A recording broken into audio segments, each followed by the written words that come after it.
Hello बच्चों, मेरा नाम है अरुण और आप देख रहे हैं यूपी बोर्ड यूट्यूब चैनल। यहाँ पर हम कक्षा 10 के लिए यूपी बोर्ड के लिए द्विघात समीकरण शुरू कर रहे हैं और यह उसी सीरीज का तीसरा क्लास है जिसमें हम पढ़ेंगे कि द्विघात समीकरण के मूलों की प्रकृति विविक्त कर कैसे निकालते हैं।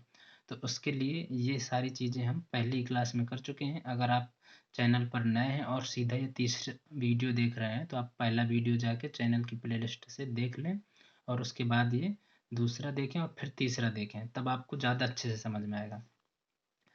तो द्विघात समीकरण में अगर हमें विविक्त कर निकालने के लिए बोल रहा है सवाल में, तो क्या करना होता है हमें? सबसे पहले हमें सामान्य समीकरण पता होना चाहिए। ठीक, तो ये क्या होता है कि ax² प्लस का bx प्लस c बराबर 0। अब जो सवाल पूछा गया परीक्षा में हमसे, तो वो उस पे द्विघात समीकरण दिया होगा और उस द्विघात समीकरण को हमें इस सामान्य समीकरण से तुलना कराते हैं। फिर हमें क्या मिलता है? a का मान, b का मान और c का मान। इन तीनों मानों को लेकर के हम क्या करते हैं, जो विविक्त कर का सूत्र होता है क्या होता है? d बराबर b² माइनस का 4ac इसमें रख देते हैं, जिससे हमें विविक्त कर मिल जाता है। तो एक क्वेश्चन तो हमारा यहाँ से बन सकता है कि सब कह देगा कि समीकरण का विविक्त कर निकालिए, तो इस सूत्र में रख के हम समीकरण का विविक्त कर निकाल देंगे। और एक सवाल इस तरह से बनेगा, कहेगा सवाल में कि समीकरण के मूलों की प्रकृति बताइए। तो समीकरण के मूलों की प्रकृति के लिए हमने ये 4 जो नियम है पहली वीडियो में पढ़े थे, है ना, मगर एक बार रिवीजन के लिए हम फिर से यहाँ पे पढ़ लेते हैं। तो देखिए इसके 4 रूल हैं। तो पहला रूल क्या कहता है कि यदि b² माइनस का 4ac बड़ा है 0 से तथा पूर्ण वर्ग है, तो समीकरण के मूल कैसे होंगे? तो समीकरण के मूलों की प्रकृति होगी वास्तविक, परिमेय और असमान। और यदि b² माइनस 4ac बड़ा है 0 से तथा पूर्ण वर्ग नहीं है, तो मूलों की प्रकृति क्या होगी? तो मूलों की प्रकृति होगी वास्तविक, अपरिमेय और असमान। तीसरा रूल क्या है कि यदि b² माइनस 4ac बराबर 0, तो समीकरण के मूलों की प्रकृति कैसे होगी? वास्तविक और समान। और चौथा रूल कहता है कि यदि b² माइनस 4ac छोटा है 0 से, तो मूल वास्तविक नहीं होंगे। अब यहाँ पे समीकरण दिया होगा हमें और उससे हमें मूलों की प्रकृति निकालनी होगी। तो उसके लिए हम क्या करेंगे? विविक्त कर का मान निकाल लेंगे और देखेंगे कि क्या विविक्त कर 0 से छोटा है, बराबर है या बड़ा है। उस हिसाब से हम उसके मूलों की प्रकृति को बताएंगे। किसके? समीकरण के मूलों की प्रकृति को। यहाँ पे एक सवाल जो सबसे इम्पोर्टेंट बनता है वो इस तीसरे रूल से बनता है। कह देता है कि दिए गए समीकरण के मूल वास्तविक हैं या समान है, दो में से कुछ भी कह देगा। या तो कह देगा समीकरण के मूलों की प्रकृति वास्तविक है, और यह कह देगा समीकरण के मूलों की प्रकृति समान है। तो उस कंडीशन में क्या करना है हमें कि विविक्त कर का मान निकाल लेना है b² माइनस 4ac से और बराबर 0 के रख देना। तो वहाँ से हमें p रख देगा, k रख देगा या m n कुछ भी इस तरह का रख देगा, उसका मान पूछेगा। तो इसको आप बहुत अच्छे से याद रखिए, ठीक है। तो अब जिन लोगों ने वीडियो को लाइक नहीं किया है, चैनल को सब्सक्राइब नहीं किया है और अपने दोस्तों में शेयर नहीं किया है, वो एक बार चैनल को लाइक, शेयर एंड सब्सक्राइब कर दें। और फिर हम शुरू करते हैं आज का पहला सवाल। तो पहला सवाल क्या कह रहा है? समीकरण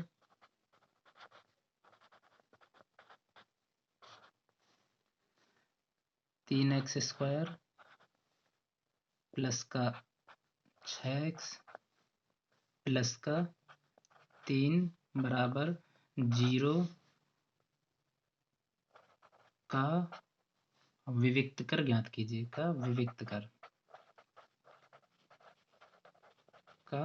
कर ज्ञात कीजिए। ठीक, तो अब हमें क्या करना है? समीकरण 3x² प्लस 6x प्लस 3 बराबर 0 का विविक्त कर निकालना है। तो इसको देखिए कैसे हल करेंगे। तो यहाँ पे लिखेंगे हल।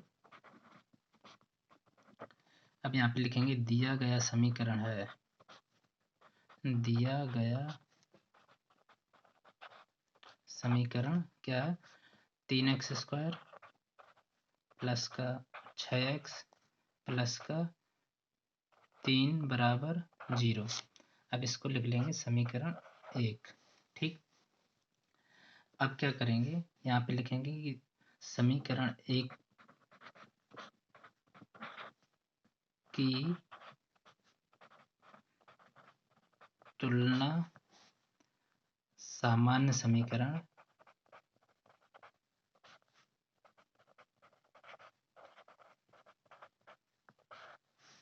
क्या होता है, सामान्य समीकरण ax² plus bx plus c बराबर 0 से करने पर। अब देखिए, इस समीकरण 1 की तुलना हम किससे करेंगे, सामान्य समीकरण से। सामान्य समीकरण क्या होता है, ax² plus bx plus c बराबर 0। तो अब यहाँ पे देखिए, x² का गुणांक कितना है, 3, x का गुणांक कितना है, 6, और c की जगह क्या है यहाँ पे, 3। तो यहाँ पे हम लिखेंगे अतः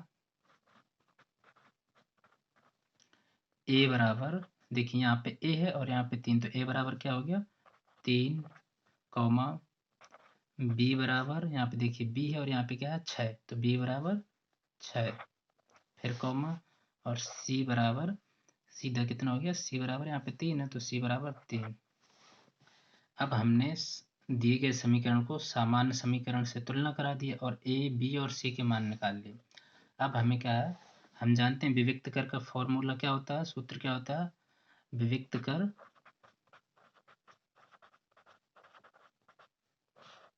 d बराबर क्या होता है, आप भी मेरे साथ बोलते चलो, विविक्त कर d बराबर होता है b² माइनस का 4ac। अब देखिए, हमें b का मान कितना है, यहाँ पे b का मान है 6, तो 6 का स्क्वायर कर देंगे क्योंकि b का स्क्वायर है यहाँ पर, माइनस का चिन्ह है तो माइनस का चिन्ह लगा देंगे, फिर 4 है तो 4 लिख देंगे, फिर उसके बाद क्या है, गुणा का चिन्ह है a। अब a का मान हमारा क्या निकला है, a का मान निकला है 3, तो a का मान रख देंगे 3, फिर गुणा, फिर c का मान कितना है, वो भी 3 है, तो c का मान भी रख देंगे 3।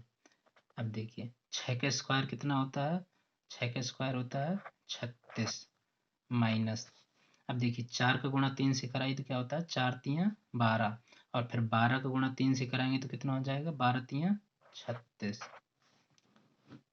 अब देखिए यहाँ पे 36 और प्लस का और 36 माइनस का तो क्या हो जाएगा, 0। तो यहाँ से d बराबर क्या निकला है हमारा, 0। ठीक, अब यहाँ पे भाषा क्या लिखना होता है हमें, लिखेंगे अतः विविक्त कर d बराबर 0, ये हमारा उत्तर हो गया। ठीक, अब दूसरा सवाल क्या है,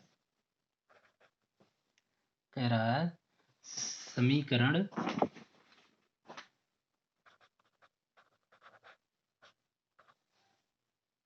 x² माइनस का 7x प्लस 12 बराबर 0 का विविक्त कर ज्ञात कीजिए, का विविक्त कर क्या करना है, ज्ञात करना में। अब देखिए, इसको जैसे अभी ये वाला सवाल किया हमने पहले वाला, सेम टू सेम वैसे ही ये भी है, बस इसमें समीकरण बदल दिया। तो इसको देखिए फटाफट हल कर लेते हैं। यहाँ पे लिखेंगे हल, फिर लिखेंगे दिया गया समीकरण,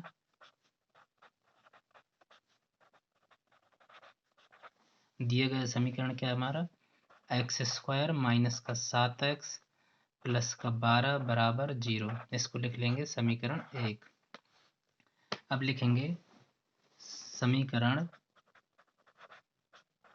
1 की तुलना सामान्य समीकरण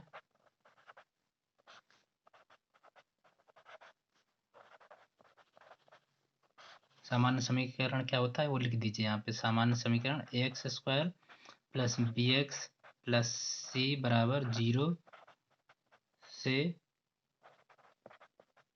करने पर। अब देखिए, अब जब तुलना करेंगे तो हमें क्या मिलेगा, यहाँ से a, b और c के मान मिल जाएंगे। करने पर a बराबर कितना मिल गया, ए बराबर मिल गया यहाँ पे हमें 1, क्योंकि देखिए यहाँ पे एक्स स्क्वायर का गुणांक क्या है 1 है, ठीक है। तो ए बराबर मिल गया 1, कॉमा लगा दीजिए। बी बराबर क्या मिल गया, यहाँ पे देखिए एक्स का गुणांक क्या है बी, और यहाँ पे एक्स का गुणांक हमारा -7, तो बी बराबर क्या मिल गया हमें -7, कॉमा सी बराबर क्या मिल गया, सी बराबर सीधे सीधे 12 मिल गया। अब उसके बाद लिखेंगे विविक्त कर का सूत्र, लिखेंगे विविक्त कर डी बराबर क्या होता है बी स्क्वायर माइनस का 4ac, ठीक। अब यहाँ पे बी, ए और सी का मान रख दीजिए, तो आपका समीकरण का विविक्त कर आ जाएगा। तो बी का मान है -7, तो -7 रख दिए, इसका स्क्वायर कर दिया, माइनस का चिन्ह तो माइनस आ गया, 4 इंटू या गुणा ए का मान कितना है 1 गुणा सी का मान कितना है 12। अब देखिए 7 का स्क्वायर कितना होता है 7×7 = 49, माइनस का स्क्वायर करेंगे तो प्लस हो जाएगा, माइनस का चिन्ह है तो माइनस लगा देंगे, 4 का गुणा 1 से करेंगे तो 4 ही हो जाएगा, और फिर 4 का गुणा 12 से करेंगे तो कितना आ जाएगा 48। अब देखिए यहाँ पर 49 में 48 चला गया, क्योंकि घट जाएगा, क्योंकि ये प्लस का ये माइनस का, तो 49 में 48 गया 1, और ये हमारा हो जाएगा डी, यानी कि विविक्त कर। तो यहाँ पे लिखेंगे अतः विविक्त कर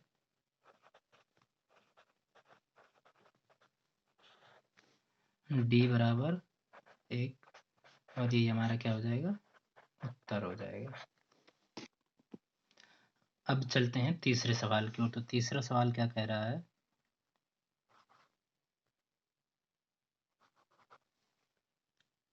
समीकरण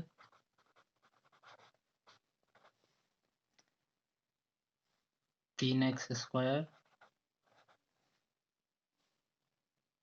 माइनस का 4x माइनस के बराबर 0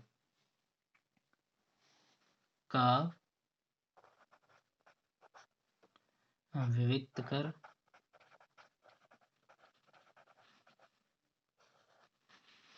88 है। तो के का मान ज्ञात कीजिए। तो के का मान ज्ञात कीजिए। अब देखिए सवाल हमारा क्या कह रहा है कि यदि समीकरण 3x² माइनस का 4x माइनस के बराबर 0 का विविक्त कर डी है, डी कितना है हमारा 88 है, ठीक है। तो के का मान ज्ञात कीजिए। अब देखिए इसको कैसे हल करेंगे, यहाँ पर हम लिखेंगे दिया गया समीकरण है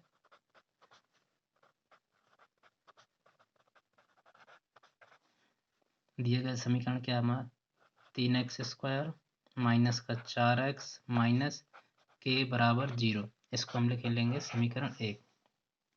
अब इसको क्या करेंगे कि दिए गए समीकरण की तुलना किससे करने पर सामान्य समीकरण से। तो यहाँ पे लिखेंगे समीकरण 1 की तुलना सामान्य समीकरण क्या होता है, सामान्य समीकरण ax² प्लस का bx प्लस c बराबर 0 से करने पर। अब जब समीकरण 1 की तुलना सामान्य समीकरण से करेंगे तो देखिए उसी तरह से हमें क्या करना है, जैसे हमने पहले अभी 2 सवाल किए, हमें ए बी सी की वैल्यू या ए बी सी का मान चाहिए। तो ए का मान कितना आ जाएगा, आप लोग साथ में बोलो, ए का मान कितना आएगा 3, तो यहाँ पे 3 लिख लिया। बी का मान कितना आ जाएगा -4, सी बराबर कितना आ जाएगा -के। अब देखिए कह रहा है कि समीकरण 3x² माइनस 4x माइनस के बराबर 0 का विविक्त कर कितना है 88। तो हम क्या करेंगे विविक्त कर का मान निकाल लेंगे, और विविक्त कर का मान हमारा कितना दिया 88, और उसको जो इस समीकरण का विविक्त कराएगा उसको 88 के बराबर कर देंगे, तो हमारा जो के का मान है वो के का मान निकल आएगा। तो देखिए विविक्त कर क्या होता है, विविक्त कर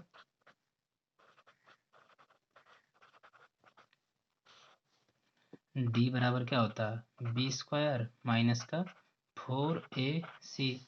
अब बी, ए और सी का मान यहाँ से रख दीजिए इसमें, तो बी का मान कितना, -4, तो -4 रख दिया, इसका स्क्वायर हो गया, फिर माइनस का चिन्ह तो माइनस आ गया, फिर यहाँ पे क्या है 4, तो 4 लिख दिया, यहाँ पे गुणा हो गया। अब ए का मान कितना है, ए का मान है 3, फिर गुणा। अब सी का मान कितना है, सी का मान है माइनस का के, तो इसको माइनस का के लिख देंगे। ठीक, अब देखिए क्या करना है कि 4 का स्क्वायर कितना हुआ, 16, और ये माइनस का स्क्वायर करेंगे तो क्या हो जाएगा, प्लस हो जाएगा, तो इसको लिखते नहीं है। ठीक, अब माइनस का चिन्ह यहाँ पर है, अब देखिए यहाँ पे माइनस का चिन्ह है और यहाँ पे भी माइनस, तो जब माइनस माइनस का गुणा होगा तो क्या हो जाएगा, माइनस माइनस का गुणा होता है प्लस। अब देखिए 4 का गुणा 3 से कराएंगे तो 4 तियां 12, अब 12 का गुणा के से कराएंगे तो क्या हो जाएगा के। तो जो समीकरण दिया है, समीकरण का विविक्त कर का मान कितना आया, 16 + 12 के, और ऊपर देखिए यहाँ पे दिया इसका मान कितना दिया, 88 के बराबर दिया है। तो अब इस विविक्त कर के मान को हम 88 के बराबर कर देंगे, तो हमारा यहाँ विविक्त कर कितना, 88। ठीक, अब इसको हल कर लेंगे जिससे हमें क्या मिल जाएगा, के का मान मिल जाएगा। अब देखिए 88 इस तरफ किसका है, प्लस का, और इस 16 इस तरफ किसका, प्लस का। तो जब 16 को बाईं ओर लाएंगे या बराबर के बाईं ओर तो क्या हो जाएगा, 16 माइनस का हो जाएगा। ठीक, तो 88 ज्यों का त्यों लिखा रहेगा, माइनस का 16 हो जाएगा, बराबर। अब ये 12 के को 12 के लिखा रहने दो। ठीक, अब देखिए 8 में 6 गया 2, और 8 में 1 गया 7। अब ये प्लस का आएगा क्योंकि ये 88 हमारा प्लस का है और बड़ा है, तो ये प्लस का ही बचेगा, बराबर 12 के। अब देखिए 12 से 72 कितनी बार में कट जाएगा, 12 का पहाड़ा पढ़िए, 12 बरछंग 72, यानी 6 बार में कट जाएगा। तो 12 से 6 बार में कट गया 72, तो यहाँ से हमारा क्या मिल गया, के का मान 6 मिल गया। और हमें क्या करना था, यही करना था, हमें के का मान ही निकालना था, तो के का मान निकल आया हमारा 6, यही हमारा उत्तर हो गया। अब देखिए चौथा सवाल क्या कह रहा है, समीकरण 2x² + 2x + p = 0 का विविक्त कर 28 है, तो p का मान ज्ञात कीजिए। अभी जो हमने ये वाला क्वेश्चन किया इसमें क्या कह रहा था, के का मान निकालना था, अब इसमें पी का मान निकालना है। जैसे ये वाला हमने हल किया वैसे इसको भी करेंगे, है ना। तो ये बहुत ही आसान है। तो अब देखिए क्या करना है, तो दिया गया समीकरण हमारा क्या है, दिया गया समीकरण है 2x² प्लस का 2x प्लस p = 0। इसको हम लिख लेंगे समीकरण 1। अब क्या करेंगे, समीकरण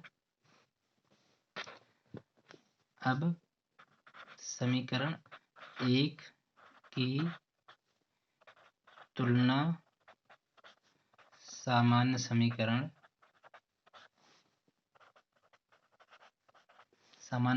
का सूत्र बताओ क्या होता है, x² + bx + c = 0 से करने पर। अब देखिए जब समीकरण 1 की तुलना अब सामान्य समीकरण से करेंगे तो हमें a, b और c के मान मिल जाएंगे। तो क्या हो जाएगा, a का मान कितना मिलेगा, यहाँ से a का मान मिल जाएगा 2, b का मान कितना मिल जाएगा, वो भी 2 मिल जाएगा, और c का मान मिल जाएगा p, तो c का मान मिल जाएगा p। अब उसके बाद हम जानते हैं कि विविक्त कर का सूत्र क्या होता है, विविक्त कर का सूत्र होता है d = b² माइनस का 4ac। अब देखिए दिया गया समीकरण का जो समीकरण दिया है विविक्त कर कितना है, वो 28 है, तो यहाँ पे हम लिख देंगे 28। अब यहाँ से जो b और a और c का मान रख देंगे, तो b का मान हमारा 2, तो 2 लिख देंगे, इसका स्क्वायर कर देंगे, फिर माइनस का चिन्ह है तो माइनस लिख देंगे, 4 है तो 4 लिख देंगे, गुणा हो जाएगा। अब a का मान कितना है, a का मान है 2, तो 2 लिख दिया, फिर गुणा। अब सी का मान कितना है, सी का मान है पी, तो पी लिख दिया। अब ये 28 को ज्यों का त्यों लिखा रहने दो, बराबर 2 का स्क्वायर कितना हो गया 4, माइनस, अब देखिए 4 का गुणा 2 से होगा 4 दूनी 8, और पी का गुणा होगा तो पी ही आ जाएगा। ठीक, तो 28 बराबर 4 माइनस 8 पी। अब देखिए इस 4 को बराबर के बाईं तरफ ले आइए तो क्या हो जाएगा, 28 हमारा ज्यों का त्यों रखा रहेगा। 4 जब ये बाईं तरफ आ जाएगा तो क्या होगा, इसका चिन्ह पलट जाएगा। तो अभी ये क्या है, प्लस का, और इस तरफ आएगा तो क्या हो जाएगा, ये माइनस का, बराबर। अब ये क्या बचा हमारा, माइनस का 8 पी।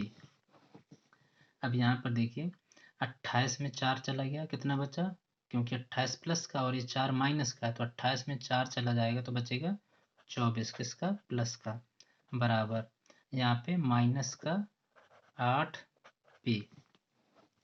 अब देखिए पी को या तो 24 बराबर माइनस 8 पी लिख लें, या माइनस 8 पी बराबर 24, इन दोनों को अदल बदल देते हैं तो कोई मतलब अंतर नहीं पड़ेगा इसमें। तो माइनस का 8 पी बराबर 24, दोनों को हमने उलट दिया। अब देखिए यहाँ पे पी लिख लो, उसके बाद बराबर 24 को ज्यों का त्यों रख दो। अब यहाँ पे 8 को देखिए, माइनस 8 क्या है, पी के साथ गुणा में है, ठीक, और बराबर के इस तरफ आएगा तो क्या हो जाएगा, ये भाग में, तो यहाँ पे माइनस का चिन्ह इस तरफ आ जाएगा और 8 यहाँ पे। अब देखिए आप जानते होंगे कि 8 से 24 कितनी बार में कट जाएगा, 3 बार में, तो 8 तियां 24, तो यहाँ पे लिख दीजिए अतः P बराबर माइनस का 3, यही हमारा क्या हो जाएगा, उत्तर हो जाएगा। क्योंकि सवाल में हमसे क्या पूछा था, P का मान पूछा था ना, तो P का मान हमारा कितना आ गया, P का मान आ गया हमारा माइनस का 3। ठीक, अब अगले क्वेश्चन की तरफ चलते। अब देखिए जो 5वां सवाल उसमें क्या कह रहा है, समीकरण x square minus 6x plus 10 बराबर 0 के मूलों के लक्षण बताइए।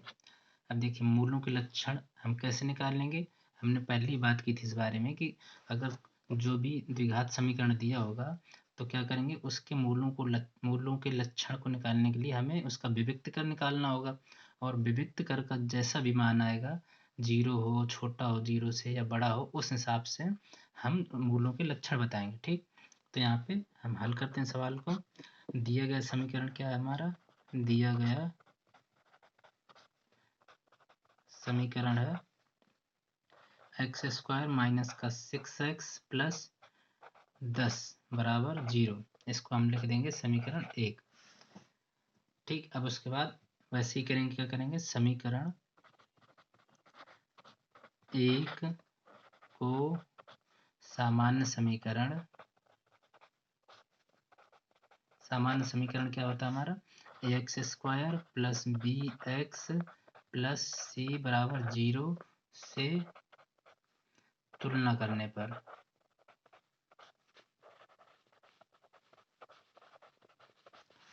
अब जब समीकरण 1 की सामान्य समीकरण से तुलना करेंगे तो हमें ए बी और सी के मान मिल जाएंगे। ए का मान हमारे यहाँ से क्या मिल जाएगा, ए बराबर मिल जाएगा 1, क्योंकि कुछ नहीं है, एक्स स्क्वायर का गुणांक तो 1 हो जाएगा। उसके बाद कॉमा बी बराबर क्या मिल जाएगा, माइनस का 6, सी बराबर क्या मिल जाएगा, 10 मिल जाएगा। अब हम विविक्त कर का सूत्र जानते हैं, क्या होता है विविक्त कर, डी बराबर डी बराबर होता है बी स्क्वायर माइनस का 4ac। अब देखिए यहाँ पे b का मान कितना है, माइनस का 6, तो यहाँ पे माइनस 6 रख दीजिए और इसका स्क्वायर कर दीजिए। उसके बाद माइनस 4 की जगह 4 इंटू ए की जगह हमारा 1, तो ए की जगह 1 लिख दिया। फिर उसके बाद गुणा सी की जगह कितना है 10, तो सी की जगह 10 लिख दिया। उसके बाद माइनस 6 का स्क्वायर करेंगे तो क्या हो जाएगा 36, माइनस 4 का गुणा 10 से कराएंगे तो क्या मिल जाएगा 40, और 40 का गुणा 1 से कराएंगे तो 40। अब यहाँ पर देखिए 36 प्लस का है और 40 क्या है माइनस का, तो ये दोनों घट जाएंगे। ठीक, तो क्या बचेगा यहाँ पर माइनस का 4। अब जब देखिए डी यानी विविक्त कर का मान हमारा कितना आया, -4, और -4 मतलब ये क्या है, 0 से छोटा है। 0 से छोटा, माइनस की कोई भी संख्या हो, कितनी भी बड़ी हो, माइनस में होगी तो क्या होगी, 0 से छोटी होगी। क्या है, 0 से छोटी है। तो हम कह देंगे अतः समीकरण 1 के मूलों की प्रकृति कैसी है। हमने जैसा देखिए शुरू में भी बता दिया था कि इसके 4 नियम है ना, उस हिसाब से हम बताएंगे समीकरण के मूलों की प्रकृति कैसी है। तो यहाँ पे क्या हो रहा है कि हमारा जो विविक्त कर आ रहा है वो क्या आ रहा है, 0 से छोटा आ रहा है। तो समीकरण के मूलों की प्रकृति कैसी हो जाएगी, वास्तविक नहीं होंगे। ठीक, तो समीकरण के मूलों की प्रकृति कैसी होगी, वास्तविक नहीं होंगे, वास्तविक नहीं होंगे। यहाँ पर देखिए पूरा सवाल आपने शुरू से लेके लास्ट तक यहाँ तक हल कर लिया, और अगर आपने ये लाइन नहीं लिखी ना तो समझ लो आपको यहाँ पे नंबर नहीं मिलने वाले हैं, मिलेंगे भी तो बहुत कम, आधे से भी कम। ठीक है, काट लेंगे, क्योंकि यहाँ पे उन्होंने सवाल में क्या पूछा, मूलों की प्रकृति पूछा। ठीक, और मूलों की प्रकृति ही नहीं अगर आप बताओगे तो नंबर कैसे मिल जाएंगे। तो इसलिए मैं कह रहा था बार बार आपको, शुरुआत में मैंने दिखाया भी कि अगर विविक्त कर का मान 0 से छोटा, बड़ा, बराबर आता है तो उसके मूल्यों की प्रकृति कैसी होती है, वो सारी चीज़ें बताई मैंने, है ना। उसको आप एक बार अच्छे से याद कर लो, है ना, क्योंकि अगर वो याद नहीं होंगे तो आपके सवाल में गलत होने के चांसेस बहुत ज़्यादा रहेंगे।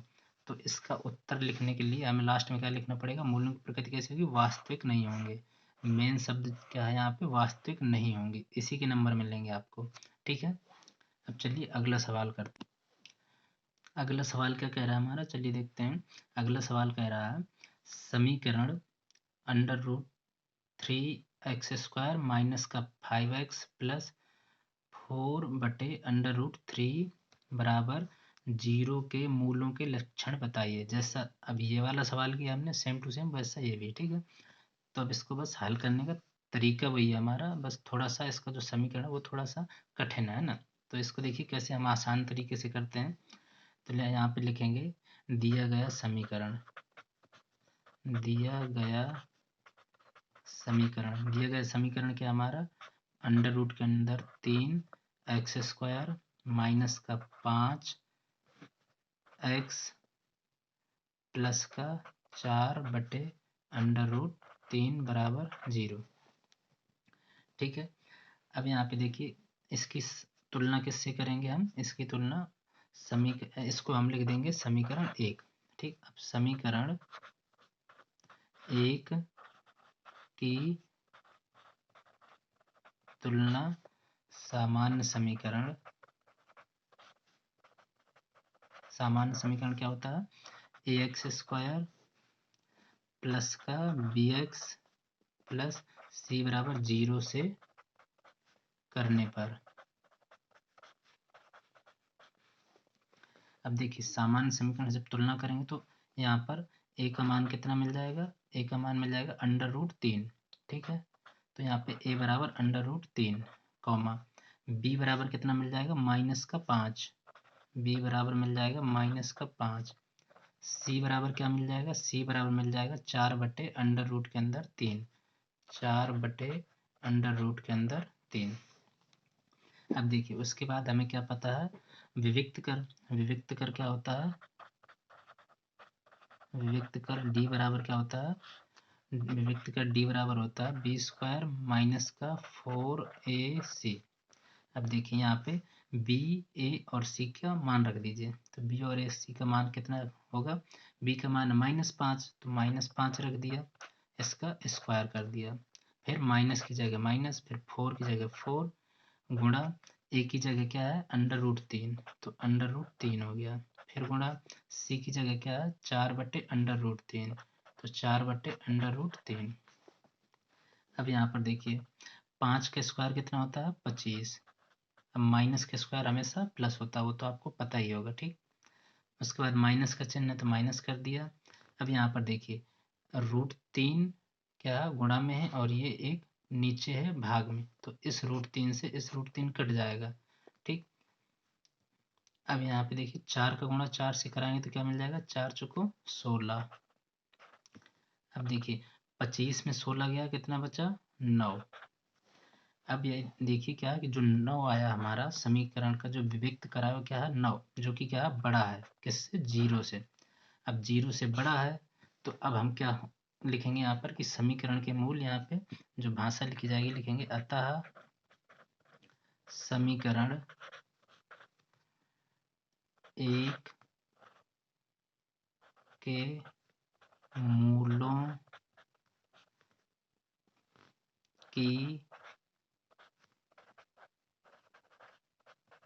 प्रकृति कैसी है। ये क्या है, 9 जो है तो 0 से बड़ा है और क्या है, पूर्ण वर्ग है, ठीक है, 3 का स्क्वायर है ना, तो बड़ा भी है और पूर्ण वर्ग है। तो मूलों की प्रकृति कैसी होगी, वास्तविक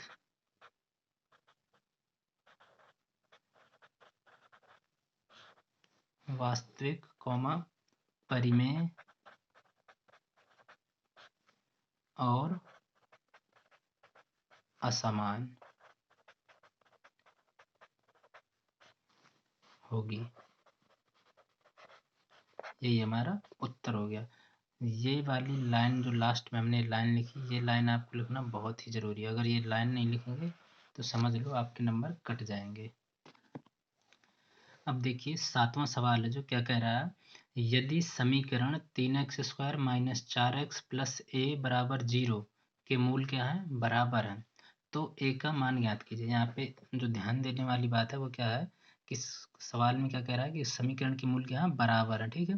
तो इस चीज़ को याद रखना कि जब समीकरण के मूल बराबर होते हैं तो क्या होता है कि जो समीकरण का विविक्त कर होता है उसका मान क्या होता है, 0 के बराबर होता है। या तो चाहे वो बराबर कह दे और या फिर कह दे कि समीकरण के मूल वास्तविक हैं, और या समान कह दे, ठीक है।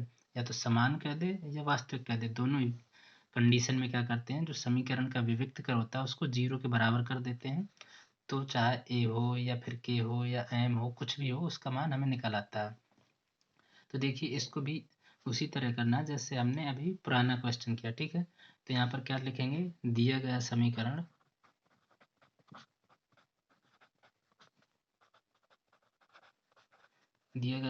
क्या है, 3x² माइनस का 4x प्लस का a बराबर 0, इसको बोल देंगे समीकरण 1। और फिर क्या लिखेंगे, समीकरण 1 की तुलना सामान्य समीकरण क्या होता है, ax² plus bx plus c बराबर 0 से करने पर। अब देखिए समीकरण की जब तुलना सामान्य समीकरण से करेंगे तो हमें क्या मिलेगा, a का मान, कॉमा b का मान और c का मान। तो a का मान क्या हो जाएगा, यहाँ पे a का मान हो जाएगा हमारा 3, तो a का मान हो गया 3। b का मान कितना आ गया, माइनस का 4, b का मान आ गया माइनस का 4। c का मान कितना हो गया, c का मान a, ठीक। अब देखिए अतः विविक्त कर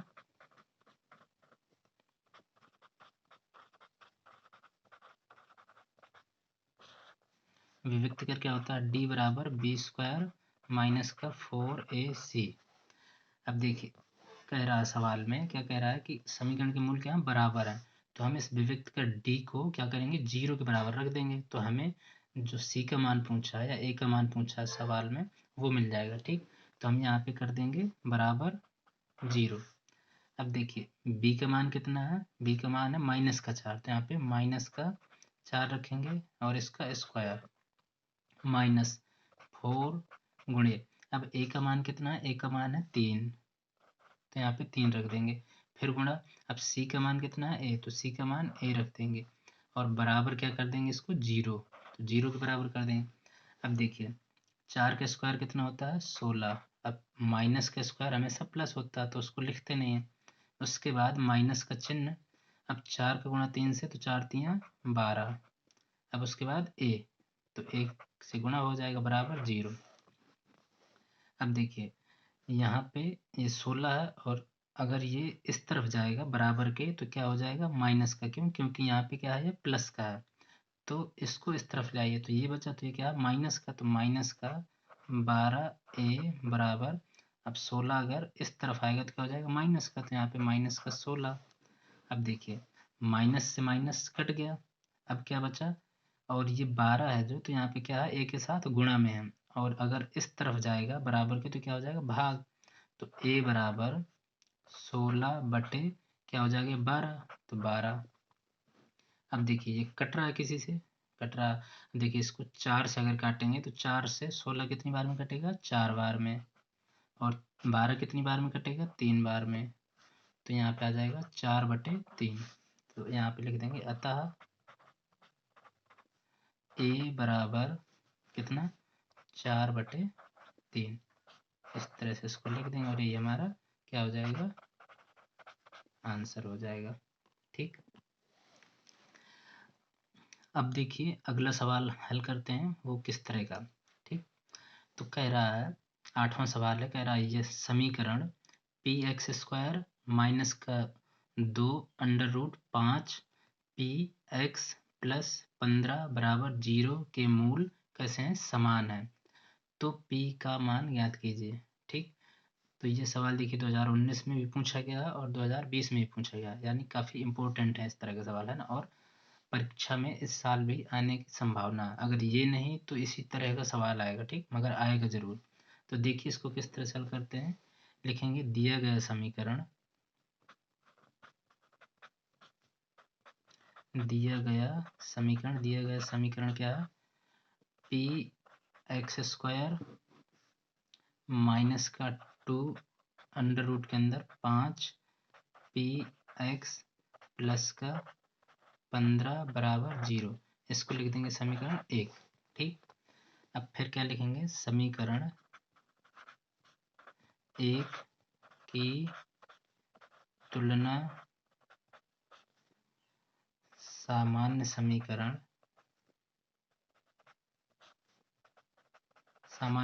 क्या होता है, ax² सामान्य समीकरण होता है x² plus bx plus c बराबर 0 से करने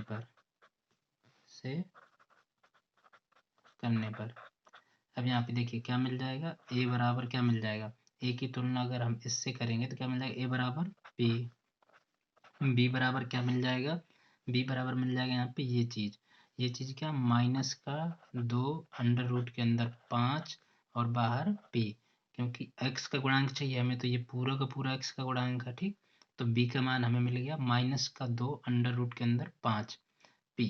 ठीक, और कॉमा c बराबर क्या मिल गया, c बराबर 15। अब देखिए इसका विविक्त कर लिखेंगे, है ना, तो इसका विविक्त कर क्या होता है, अतः विविक्त कर क्या होता है, d बराबर b² माइनस का 4ac। अब यहाँ पे हम b का मान रखेंगे, a का मान रखेंगे और c का मान रखेंगे, और उसको क्या कर देंगे बराबर 0, क्यों, क्योंकि सवाल में कहा है कि समीकरण के मूल कैसे हैं, समान है। ठीक, इसलिए इसको 0 के बराबर कर देंगे, तो हमारा क्वेश्चन जो था उसका p का मान निकल आएगा। ठीक, अब यहाँ पे देखिए b का मान कितना है, b का मान हमारा ये है पूरा। ठीक, तो इसको रखेंगे यहाँ पे, b का मान कितना, माइनस का 2 अंडर रूट के अंदर 5 और बाहर p इसका स्क्वायर, फिर माइनस का 4 और गुणे a का मान कितना है p, तो p रख देंगे, c का मान कितना है 15, तो 15 रख देंगे, और बराबर किसके कर देंगे 0 के। अब देखिए इसको कैसे हल करेंगे, माइनस का स्क्वायर कितना होता है प्लस, तो यहाँ पे प्लस आ जाएगा, तो प्लस लिखेंगे नहीं। अब देखिए 2 का स्क्वायर कितना होता है, 2 का स्क्वायर होता है 4। ठीक, अब अंडर रूट का अगर किसी भी संख्या हो अंडर रूट के अंदर, उसको उसका स्क्वायर करते हैं तो क्या होता है, उसका स्क्वायर हट जाता है, तो जब इसका स्क्वायर हट जाएगा 5 का तो क्या हो जाएगा 5 हो जाएगा। अब देखिए यहाँ पे p है और p का स्क्वायर क्या हो जाएगा p, तो इसको p² कर देंगे। ठीक, माइनस, अब देखिए 4 का गुणा 15 से होगा क्या हो जाएगा 60, और p का गुणा होगा तो p का p हो जाएगा बराबर 0। 4 का गुणा 5 से होगा तो हो जाएगा 20। पी स्क्वायर है तो पी स्क्वायर हो जाएगा, माइनस 60 का 60 हो जाएगा और पी हो जाएगा बराबर 0। अब यहाँ पे देखिए इन दोनों में 20 पी का कॉमन है, ठीक है। यहाँ पे भी देखिए पी है, यहाँ पे भी पी है, यहाँ पे 20 है और यहाँ पे 20 गुणे 3 लिख देंगे तो 60 हो जाएगा और 20 का कॉमन ले लेंगे, ठीक है। तो यहाँ से 20 पी का कॉमन ले लिया। तो अब यहाँ पे क्या बचा, देखो 20 चला गया और पी चला गया तो यहाँ पे बचा केवल पी, ठीक। यहाँ पे माइनस का चिन्ह तो माइनस का चिन्ह हो गया और 60 से 20 चला गया तो क्या बचा यहाँ पे 3 और पी इसका चला गया तो यहाँ पे कुछ नहीं बचा, बराबर 0। अब देखिए ये वाला अगर 0 के बराबर होगा 20 पी तो क्या हो जाएगा, पी बराबर 1 0 हो जाएगा, ठीक।